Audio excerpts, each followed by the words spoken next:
ಅಯ್ಯೋ ನೀನ್ ಯಾಕಮ್ಮ ಇಷ್ಟೊಂದು ಗಾಬರಿ ಆಗ್ತಾ ಇದೀಯಾ? ನನಗೆ ಹೇಗೆ ಗೊತ್ತಾಗತ್ತೆ ಅವರೇ ನಿಮ್ ಗಂಡ ಅಂತ? ಇರಿ ಒಂದ್ ನಿಮಿಷ. ನಾನು ಆಗ್ಲಿಂದ ಹೇಳ್ತಾ ಇದ್ದೀನಿ ಇವಳು ನನ್ನ ಹೆಂಡತಿ ಅಂತ. ಆದ್ರೆ ಒಪ್ಲೇ ಇಲ್ಲ. ನನ್ನ ಹತ್ರ ಅಂತೂ ಸಾಕ್ಷಿ ಇರ್ಲಿಲ್ಲ. ಇವಳ ಹತ್ರ ಯಾವ ಸಾಕ್ಷಿ ಇತ್ತು? ಇವಾಗ ಹೇಗೆ ಒಪ್ಕೊಂಡ್ರಿ? ಅಯ್ಯೋ ಅಣ್ಣ, ಇಲ್ಲಿ ಕೇಳಿ. ಇವರು ನಮ್ಮೂರ್ ಹೆಣ್ಣು. ತನ್ನ ಗಂಡನ್ಗೋಸ್ಕರ ಕಾನೂನನ್ನು ಕೂಡ ಎದುರಾಕೊಳ್ತಾಳೆ.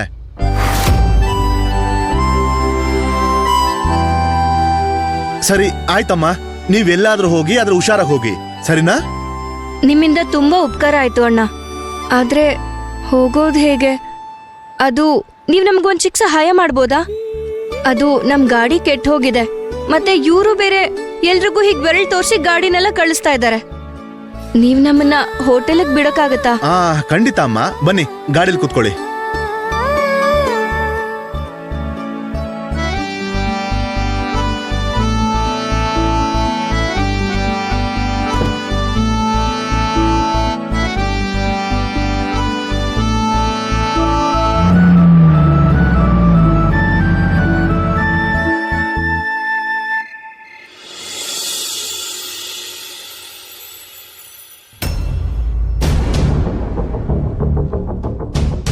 ನನಗಂತೂ ತುಂಬಾ ಒಳ್ಳೆ ಸರ್ಪ್ರೈಸ್ ಕೊಟ್ರಿ ನೀವು.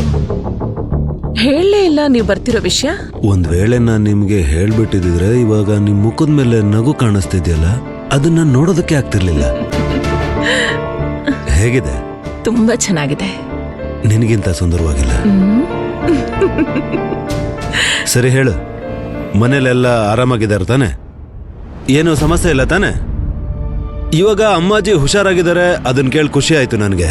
ಗಗನ್ ನನಗೆ ಫೋನ್ ಮಾಡಿ ಹೇಳಿದಾಗ ಅವ್ರಿಗೆ ಹುಷಾರಿಲ್ಲ ಅಂತ ನನಗೆ ಸ್ವಲ್ಪ ಭಯ ಆಗಿತ್ತು.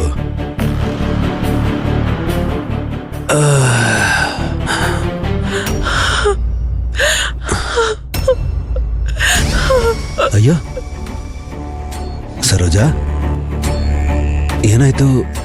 ಯಾಕೆ ಅಳ್ತಾ ಇದೆಯಲ್ಲ? ನಿಮ್ಗೇನು ಅಂತ ಹೇಳಿರಿ.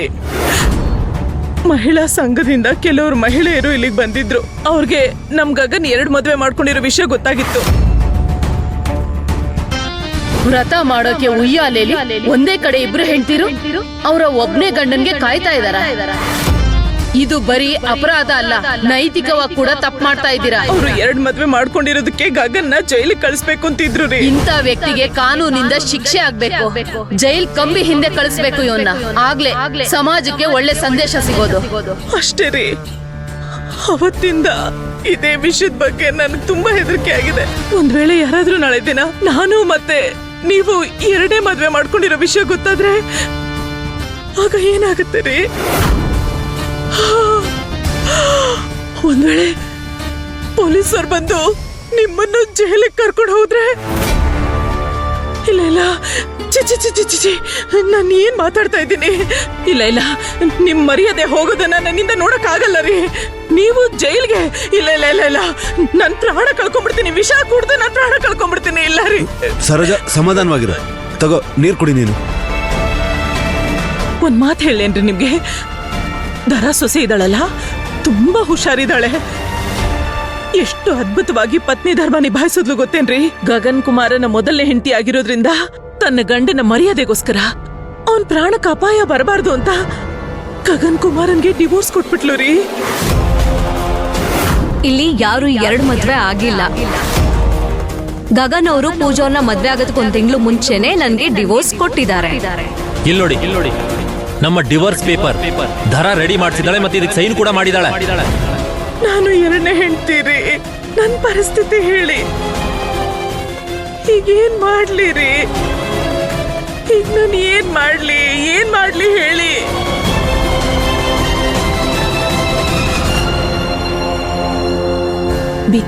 ಬಿತ್ತು ನಾನು ಬಿಟ್ಟು ಬಾಣ ಬಿತ್ತು.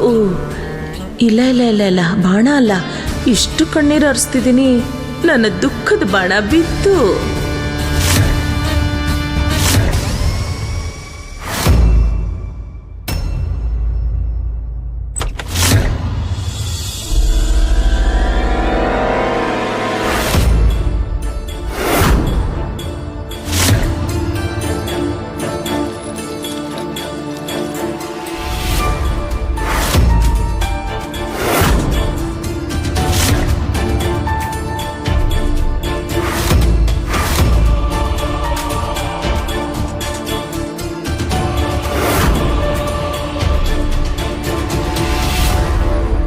ನಮಸ್ತೆ, ನಿಮ್ಮಿಬ್ಬರಿಗೂ ನಮ್ಮ ಹೋಟ್ಲಿಗೆ ಸ್ವಾಗತ.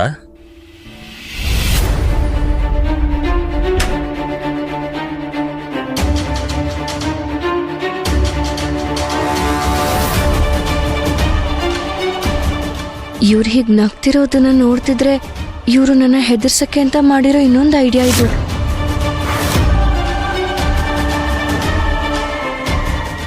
ಇಲ್ಲ, ನಾನು ಖಂಡಿತ ಇವ್ರ ಜೊತೆ ಇಲ್ಲಿ ಒಬ್ಳೇ ಇರೋದಕ್ಕೆ ಸಾಧ್ಯನೇ ಇಲ್ಲ. ಹೇಗಾದ್ರೂ ಮಾಡಿ ಹೊರಗಡೆ ಹೋಗ್ಬೇಕು ನಾನು. ಏನಾಯ್ತು? ಏನಾದರೂ ತಪ್ಪಾಯ್ತಾ?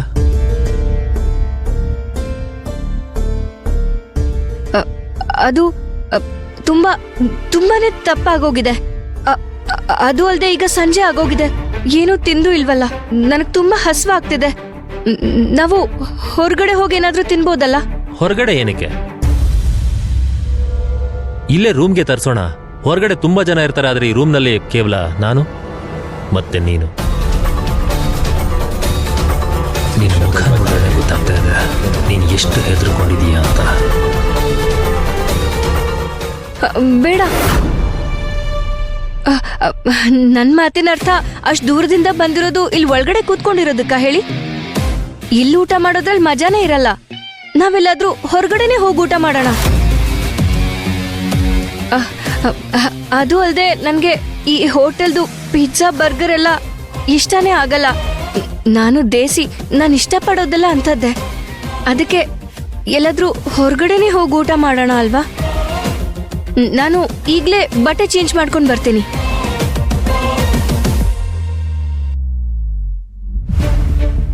ಹುಡುಕು, ಎಷ್ಟು ಕಾರಣಗಳನ್ನು ಹುಡುಕ್ತೀಯೋ ಹುಡುಕು. ಆದರೆ ಊಟ ಆದ್ಮೇಲೆ ಏನ್ ಮಾಡ್ತೀಯಾ? ಆಮೇಲೆ ಈ ರೂಮಿಗೆ ಬರಲೇಬೇಕು, ಮತ್ತೆ ಆಮೇಲೆ ನನ್ನ ಎದುರಿಸಲೇಬೇಕಾಗತ್ತಲ್ಲ. ಆಮೇಲೆ ನಾನು ಎದುರಿಸ್ತೀನಿ ನಿನ್ನ ಒಳಗಡೆ ಇರುವಂತ ಸತ್ಯವನ್ನ. ನಮ್ 3 ಜನದ ಪರಿಸ್ಥಿತಿ ಏನಾಗತ್ತೆ ಹೇಳ್ರಿ, ಏನಾಗತ್ತೆ? ನೋಡು, ಒಂದ್ ಮಾತಂತೂ ಸತ್ಯ, ನನ್ ಸರಸ್ವತಿನ ಯಾವತ್ತೂ ಬಿಡೋದಕ್ಕಾಗಲ್ಲ. ಮತ್ ನಿನ್ಗೂ ಅನ್ಯಾಯ ಮಾಡಲ್ಲ. ನಾನ್ ನಿನ್ನ ಮದ್ವೆ ಆಗೋ ಸಮಯದಲ್ಲಿ ಸರಸ್ವತಿಗೆ ಮಾತು ಕೊಟ್ಟಿದ್ದೆ, ಯಾವುದೇ ಕಾರಣಕ್ಕೂ ನಮ್ಮ ಕುಟುಂಬದಿಂದ ಅವಳನ್ನ ದೂರ ಮಾಡಲ್ಲ ಮತ್ ಮೋಸ ಮಾಡಲ್ಲ ಅಂತ. ಅವಳು ಯಾವಾಗ್ಲೂ ಮೊದಲನೇ ಸೊಸೆನೇ ಆಗಿರ್ತಾಳೆ. ಹಾಗೆ ನನ್ನ ಮಾತನ್ನ ನಾನು ಯಾವತ್ತೂ ಮುರಿಯೋದಕ್ಕೆ ಸಾಧ್ಯನೇ ಇಲ್ಲ. ಮತ್ತೀ ಸಮಾಜ ಸೇವೆ ಮಾಡ್ತೀನಿ ಅದು ಇದು ಅಂತ ಹೇಳ್ಕೊಂಡು ತಿರ್ಗಾಡೋರೆಲ್ಲ ಯಾವಾಗ್ಲೂ ಬೊಗಳ್ತಾನೆ ಇರ್ತಾರೆ, ನಾಯಿಗಳ ಥರ. ಹಾಗಂತ ನಾವು ಜೀವನ ಮಾಡೋದನ್ನ ನಿಲ್ಸೋದಕ್ಕಾಗಲ್ಲ. ಅವ್ರನ್ನ ಸಂಭಾಳಿಸೋದು ಹೇಗೆ ಅಂತ ನನಗೆ ಗೊತ್ತಿದೆ.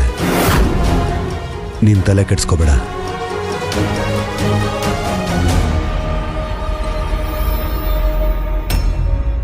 ನನ್ನ ಮಾತಿಗೆ ಎಳ್ಳಷ್ಟು ಬೆಲೆ ಕೊಡ್ಲಿಲ್ವಲ್ಲ ಇವರು. ಇದಿನ್ನೂ ಮೊದಲನೇ ಅಧ್ಯಾಯ. ಆ ಸರಸ್ವತಿನ ಗಂಟು ಮೂಟೆ ಕಟ್ಟಿಸೋದ್ ಗ್ಯಾರಂಟಿ. ಅವಳನ್ನು ಗಂಟು ಮೂಟೆ ತರ ಕಟ್ಟಿ ಈ ಮನೆಯಿಂದ ಒದ್ದು ಬಿಸಾಕ್ತೀನಿ.